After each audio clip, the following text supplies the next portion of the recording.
Your father would have been proud, she said. He was an excellent Quidditch player himself. You're joking. It was dinner time.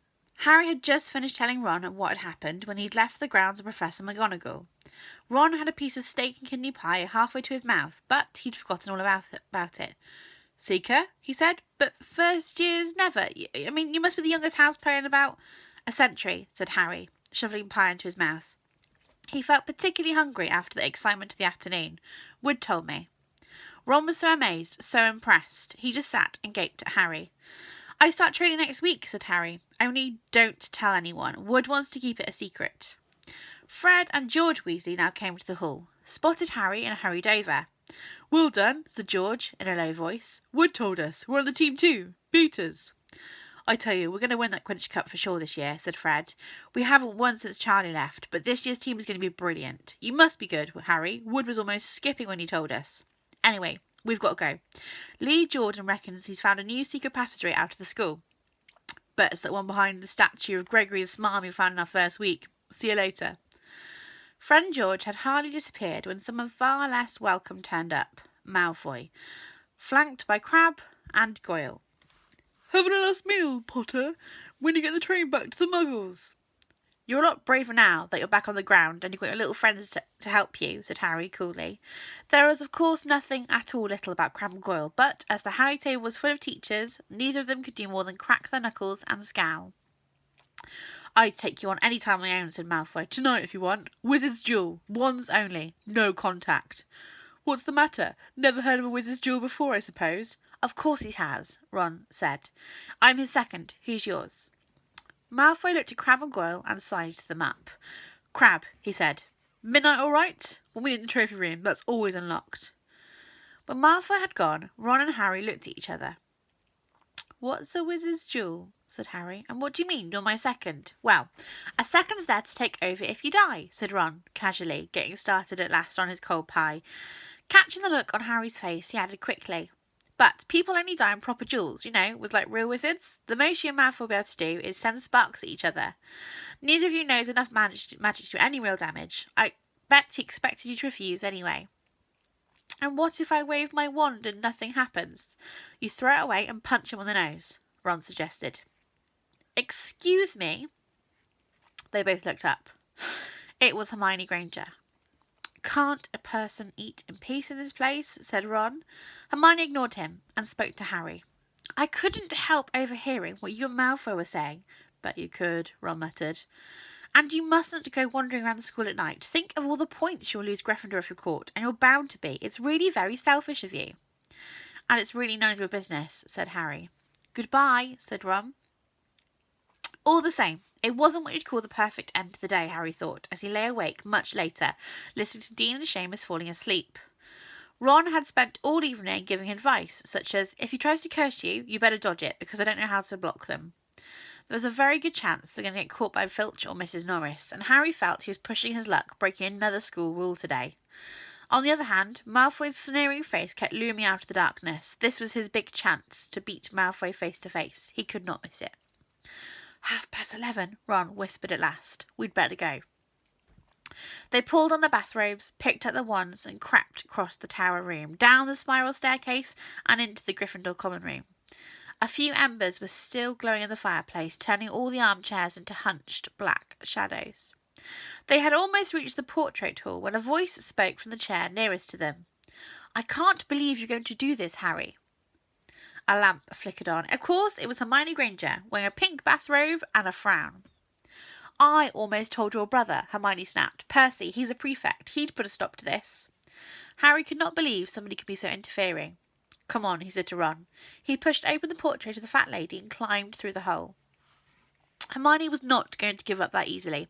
She followed Ron through the portrait hole and started hissing at them like an angry goose. Don't you care about Gryffindor? You only care about yourselves. I don't want Slytherin to win the House Cup, and you'll lose all the points I got from McGonagall for knowing about switching spells. Go away, the boys hissed back. All right, but I warned you. You just remember what I said when you're on the train home tomorrow. You're so... But what they were, they didn't find out. Hermione had turned to the portrait of the fat lady to get back inside and found herself facing an empty painting. The fat lady had gone to a nighttime visit, and Hermione was locked out of the Gryffindor Tower. Now, what am I going to do? Hermione said shrilly. That's your problem, said Ron. We've got to go. We're going to be late. They hadn't even reached the end of the corridor when Hermione caught up with them. I'm coming with you, she said. You are not. Do you think I'm going to stand here and wait for Filch to catch me? If he finds all three of us, I'll tell him the truth. And I was trying to stop you, and you can back me up. You've got some nerve, Ron said loudly. Shut up, both of you, said Harry sharply. I think I heard something. There's a sort of snuffling sound. Mrs. Norris? Breathed Ron, squinting through the dark. But it wasn't Mrs. Norris. It was Neville. He was curled up on the floor, fast asleep, but jerked suddenly awake as they crept nearer. Thank goodness you found me. I've been out here for hours. I couldn't remember the new password to get into bed. Keep your voice down, Neville. The password's pig snout, but it won't help you now. The fat lady's gone off somewhere. How's your arm? Said Harry. Fine, said Neville, showing them. Madame Pomfrey mended it about a minute. Good. Well, look, Neville, we're about to be somewhere. We'll see you later. Don't leave me, said Neville, scrambling to his feet. I don't want to stay here alone. The bloody Baron's been passed twice already. Ron looked at his watch and then furiously glared at Hermione and Neville. If either of you get us caught, I will never rest until I've learnt that curse the bogies Quirrell told us about and used it on you. Hermione opened her mouth, perhaps to tell Ron exactly how to use the curse of the bogies, but Harry hissed at her to be quiet and beckoned them all forward. They flitted along corridors, striped with bars of moonlight from the high windows. At every turn, Harry expected to run into Filch or Mrs. Norris, but they were lucky. They sped up a staircase to the third floor and tiptoed towards the trophy room. Malfoy and Crabbe weren't there yet. The crystal trophy cases glimmered and the moonlight caught them. Cups, shields, plates and statues winked silver and gold in the darkness. They edged along the walls, keeping their eyes on the doors at either end of the room. Harry took out his wand, just in case Malfoy leapt in and started at once. The minutes crept by. He's late. Maybe he's chickened out, Ron whispered. Then a noise in the next room made them jump. Harry had only just raised his wand when they heard somebody speak, and it wasn't Malfoy. Sniff around, my sweet, they may be lurking in a corner. It was Filch, speaking to Mrs. Norris. Horror-struck, Harry waved madly at the other three to follow him as quickly as possible. They scurried silently towards the door, away from Filch's voice. Neville's robes had barely whipped round the corner when they heard Filch enter the trophy room. They're in here somewhere, they heard him mutter. Probably hiding. This way, Harry mouthed to the others, and petrified, they began to creep down a long gallery full of suits of armour. They could hear Filch getting nearer, and Neville suddenly let out a frightened squeak and broke into a run. He tripped, grabbed Ron round the waist, and the pair of them toppled into a suit of armour. The clanging and crashing was enough to wake the whole castle. Run! Harry yelled, and the four of them sprinted down the gallery, not looking back to see if Filch was following. They swung round the doorpost and galloped down the corridor, and then another, Harry in the lead, without any idea where they were or where they were going. They ripped through a tapestry and found themselves in a hidden passageway. Hurdled along it and came out near the charms classroom, which they knew was miles from the trophy room. I think we've lost him, Harry panted, leaning against the cold wall and wiping his forehead. Neville was bent double, wheezing and spluttering. I told you, Hermione gasped, clutching at the stitch in her chest. I told you. We've got to get back to Gryffindor Tower, said Ron, quickly as possible. Malfoy tricked you, Hermione said to Harry. You realise that, don't you? He was never going to meet you. Filch knew someone was going to be in the trophy room. Malfoy must have tipped him off. Harry thought she was probably right, but he wasn't going to tell her that. Let's go. It wasn't going to be that simple. They hadn't gone more than a dozen paces when a door rattled and something came shooting out of a classroom in front of them. It was Peeves. He caught sight of them and gave a squeal of delight. Shut up, Peeves, please, you'll get us thrown out. Peeves cackled. Wandering around at midnight, ickle firsties. Tut, tut, tut. Naughty, naughty, you'll get caughty. Not if you give us away. Peeves, please. Should tell Filch I should, said Peeves in a saintly voice, but his eyes glittered wittily. It's for your own good, you know. Get out of the way, snapped Ron, taking a swipe at Peeves. This was a big mistake. Students out of bed, Peeves bellowed. Students out of bed down the charms corridor. Ducking under Peeves, they ran for their lives, right to the end of the corridor where they slammed into a door. It was locked.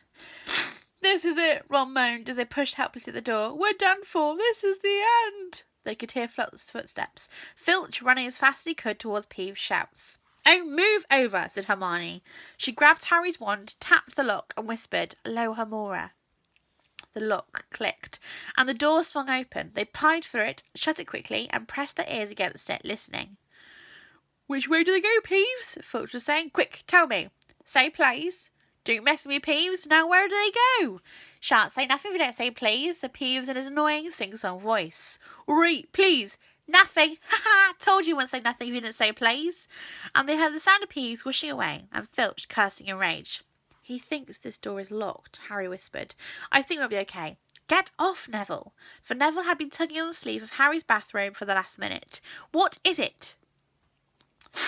Harry turned around and saw quite clearly what. For a moment he'd sure he walked into a nightmare. This was too much, on top of everything that had happened so far.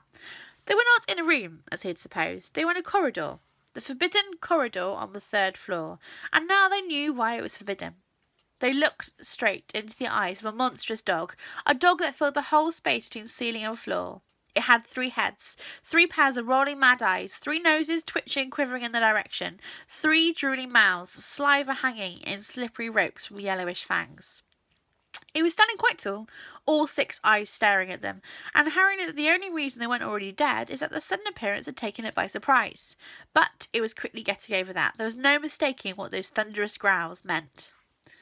Harry groped for the doorknob. Between Filch and death, he'd take Filch.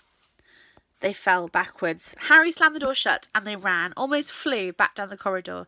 Filch must have hurried off to look for them somewhere else, but they didn't see him anywhere, because they hardly cared. All they wanted to do was put as much space between them and that monster. They didn't stop running until they reached the portrait of the fat lady on the 7th floor. "Where on earth have you been?" she asked, looking at their bathrobes hanging off their shoulders and their flushed, sweaty faces. "Never mind that. Pig snout, panted Harry, and the portrait swung forward. They scrambled into the common room and collapsed, trembling into armchairs. "What do they think they're doing, keeping a thing like that locked up in a school?" said Ron, finally. "If a dog needs exercise, that one does."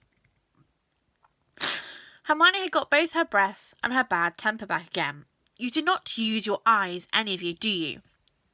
"Didn't you see what it was standing on?" "The floor," Harry suggested. "I wasn't looking at its feet. I was kind of looking at its heads." "No, not the floor. It was standing on a trapdoor. It's obviously guarding something." She stood up, glaring at them. "I hope you're pleased with yourselves. We could all have been killed or worse, expelled. Now, if you don't mind, I'm going to bed." Ron stared after her, his mouth open. "No, we don't mind," he said. "You'd think we dragged her on, wouldn't you?" But Hermione had given Harry something else to think about. The dog was definitely guarding something. What had Hagrid said? Gringotts was the safest place in the world, except perhaps Hogwarts. It looked as though Harry had found out what the grubby little package from Vault 713 was.